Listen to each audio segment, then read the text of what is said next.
What's up? What's up? What's up? Who here? Hey, Dan Cox, what's going on? Yeah, stay tuned, Dan. I think okay to kick out of this. So, who here wants to quit smoking? Who here wants to quit smoking? Just tap the screen for me so I can get some notifications here. What's up? What's up? Yeah. Nana, what's up? Jerry, who wants to quit smoking? Yeah, yeah, good, good. We got one so far. Does Nana want to quit smoking? Does Jerry want to quit smoking? What about PAF10? These names are cool. What's up, David? Who else wants to quit smoking? Susan, what's going on? Beautiful. Okay, so we got a couple people here. Let's get started then. So, what have you tried in the past?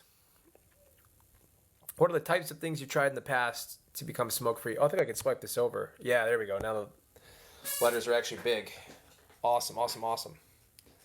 What have you tried in the past? Patches, gum, cold turkey. What have you done? Have you tried warm turkey? All forms of, yeah, nicotine replacement. Okay. Who else is kind of in M and the Gems boat here? Yeah, there we go. Patches, nicotine, gum. Let me ask you this question. How many of you think smoking is just a chemical problem? Me a yes or no. What's up, Danny? Cold turkey, yeah. Yeah. How many of you, yeah, no for Nana, not for Em and the Gem. What about you, Emily? Yeah, great, great, great. Danny Dan, is quitting smoking just a chemical problem? Really important question here. Emily, yeah, no. Okay, so I think we kind of get the joke here. Yeah. So when we look at the solutions that are on the market, typically they're chemical solutions, right? Chantix, right? Well, that's kind of a weird one. That's a kind of a psychoactive thing. But then like nicotine replacement therapy. Let's do it this way. What percentage would you say quitting smoking is more emotional or mental habits, things that don't have anything to do with nicotine? What percentage would you put on it? So like 70%, it's more the mind or something. It's more trying to deal with the difficulties of it inside my head. What percentage would you put on it? 60, 90. Look, I love how there's different numbers. Isn't that cool? Because it's the same substance, but people interact with it differently. Yeah, 65, 70. These are great. Absolutely great. So when you think about it, if we're only using chemical solutions, however, we think the majority of the problem is not chemical in nature, it makes sense it wouldn't work, right? And that's why when we look at the success rates, you look at NRT a year later, like what, like 8% of people, maybe 12% of people, if they have counseling, 12, 14% of people are smoke free. Chantix boasts, I think it's not called Chantix anymore. They changed it, right? It's like Verilocin or something. It's like 20% successful a year later. 1 out of 5 people quit a year later. Same amount in the placebo group, in the test group. 1 out of 5 people quit a year later. I don't know what to make of that, right? I'm not a statistician, but I do think it's interesting, right? I'm not a doctor either, just so, if your doctor gave you that stuff, keep taking it, whatever. But we got to ask ourselves, to the extent we're not addressing the other parts of the problem, it makes sense we're going to keep it, right? We almost want to expect that. Does that make sense? Would you all say? Let me know in the chat. Or does that sound like crazy talk? Depends on the day. I quit cold turkey 13 years ago. Yeah, hard but worth it. That's beautiful. Beautiful job, Diane. Wellbutrin, yeah. Yeah, I think Wellbutrin, if I'm not mistaken, you'd have to look this up, Andrew. I think they gave that to schizophrenic patients, and then they just happened to, like, a third of them quit or something like that. I think it was something ridiculous like that. And then they said, hey, let's give it to everybody else. That does make sense. Yeah. Yeah, cool. Absolutely. Thank you. I'm glad that screen I have this against went off. I didn't realize how annoying that was. Every pack I think about it being my last, but I cave so easily. Let's play with the mind here a little bit. Let me give you kind of an experience of what I'm talking about here. What happens when you say to yourself, this is something I got from a guy I super admire. He's incredible. Dan Candell. Dan, you might know him. Dan Cox, if you're still in here. It's about something else, but it's similar. We can use it here.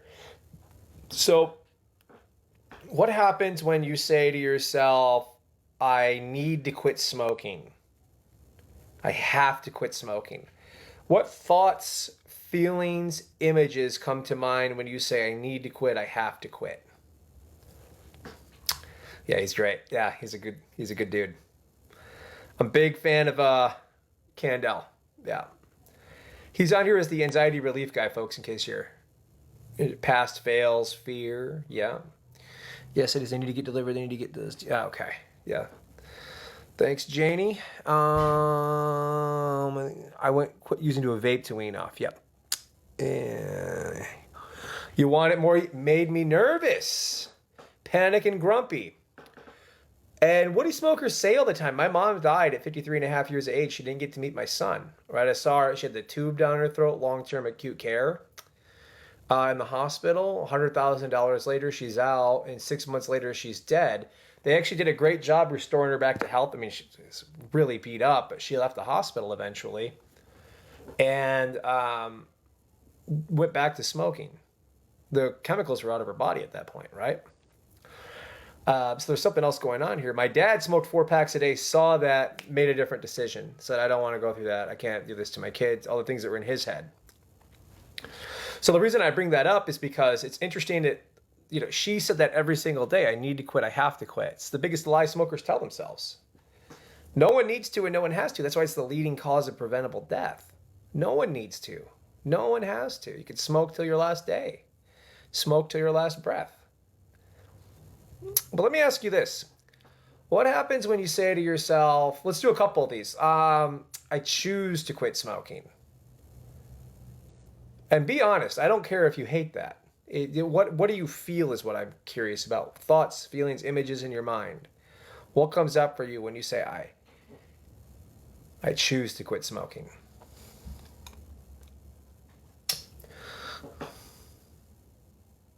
It's empowering. Yeah. What about you, Danny, Dan, or Terry? Yeah. Nana. That's funny, Terry. Janny, M. Trying to make sure I keep track of everybody. I love it. Confidence for Terry. Yeah. That's intense, Dan. I didn't know we shared that.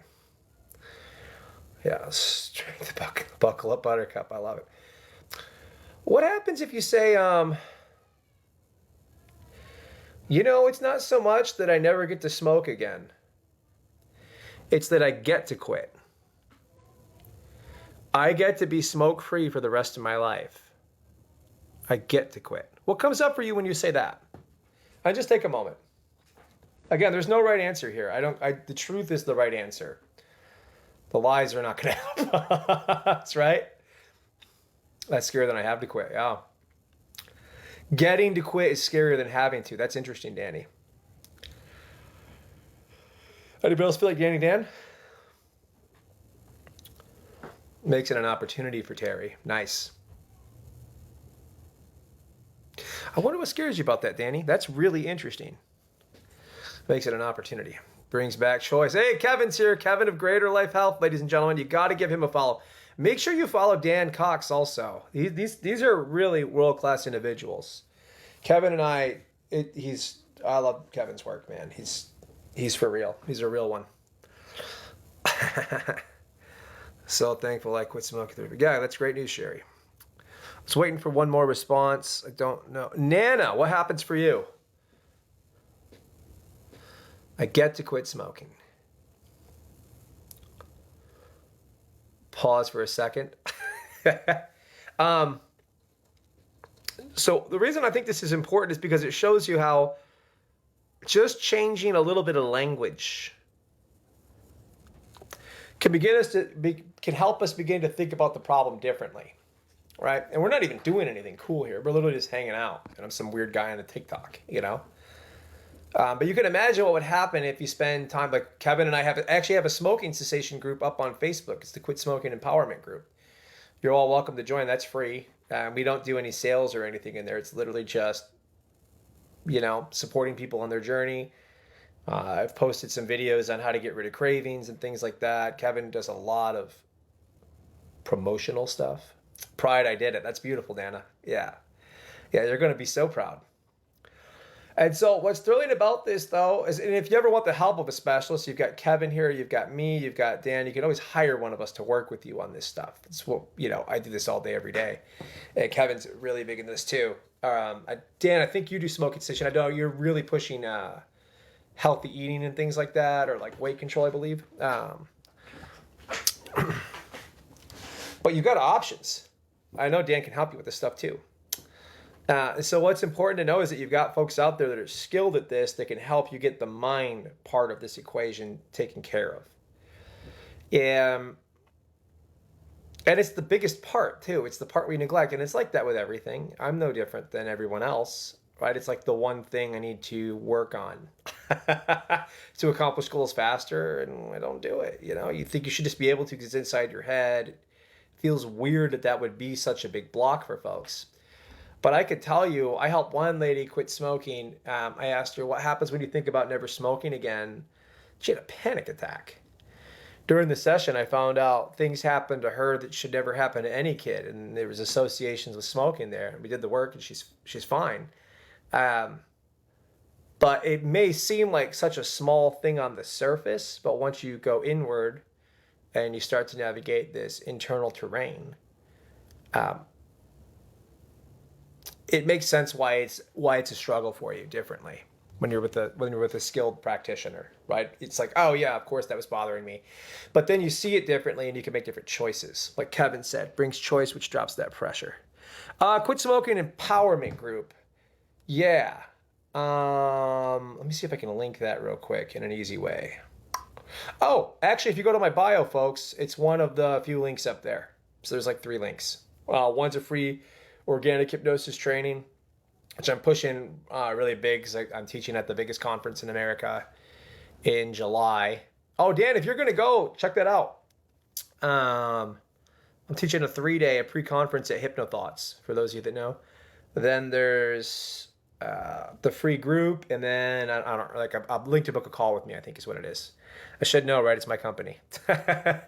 I'm the one in charge of this stuff. Is this valuable so far, folks?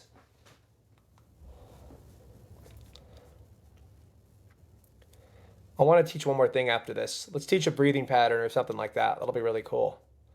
Kevin, if you want to hop on, let me know. Cool, Amber. Right on. Right on, right on. So, and someone booked a call. That's cool. Hey, I don't want to say your name because that's private. Let's keep that. I'll try to ignore those notifications as they come in. So let's do a breathing pattern. Oh, how are you feeling right now in terms of like feeling restful, relaxed, feeling calm, feeling good? How would you put your mood 0 out of 10 right now? I'll teach you a really simple technique that'll leave you guys alone. Something you can start to put into practice. Yeah, I'm a big Detroit Lions fan. I'm at like a negative, so that's cool. It was brutal. 1 for Heidi. Candy, what's going on? Okay, I guess we're gonna work with Heidi. Am I saying that correct? H-E-D-I, is that Heidi? Purple Turtle, what's up? Jamie, thanks for joining. Waiting to get a couple more numbers here. 0 out of 10. Where would you place your mood at right now?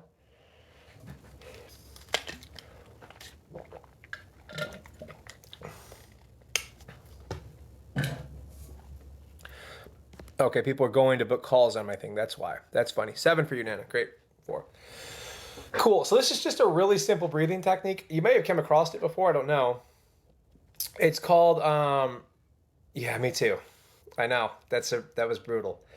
This is just called 7-11 breathing, right? So there's just a couple different components that makes this work. We're going to be stimulating, it's something called the vagus nerve. And it's nice. It creates this nice relaxing feeling when we do it. So all we got to do is exhale longer than we inhale. And I recommend just breathing through the nose, gently breathing in through the nose.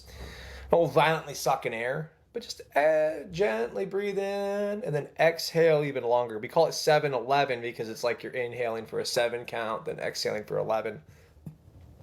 I don't think it matters that much. Just a significantly longer exhale will do the trick for you. So I'll do it with you. This will be fun. Anybody that joins now will think we're weirdos, or I think I am. So let's just breathe in. And exhale slowly.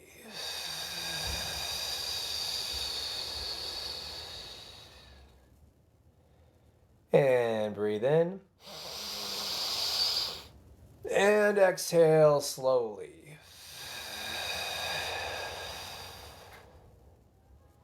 And let's just do this 6 or 7 times now. I'm breathing out loud to demonstrate. I don't make a sound when I do this. And this time as you do it, breathe in. Exhale slowly and allow the muscles in your face to relax. Just become aware of them, let them relax. Exhale, let the muscles in the shoulders relax. Almost like you're just sinking into a puddle of jello or something. Deep breath in, slow breath out.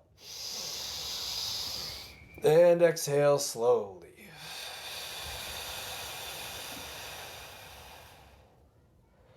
Okay, so yeah, immediate results. Yeah, so what about, maybe not everybody had that. I'm curious. And it could take some practice. I have immediate results with it too.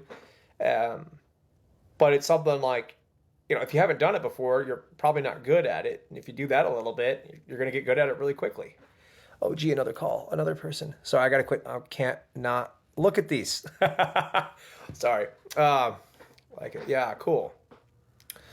Okay, cool. I'm gonna run for now, folks. Thanks for hanging out with me. I'll probably get on Wednesday or Thursday for a little bit. I think these evening ones are a little better for everybody. Lightheaded, but I'm calm. Yeah, I like that lightheaded feeling a little bit. I don't like it when it spreads everywhere. You know what I mean? Amber, that's not my favorite feeling. But if you're bored, look up a guy named Wim Hof, WIM space HOF. He's got some stuff that'll make you feel crazy lightheaded. So, oh, cool, Em. Nice. I'll talk to you then. All right, take care, everybody. Have a good day. Oh, it was fun. Such cool people. I love it. They say the internet's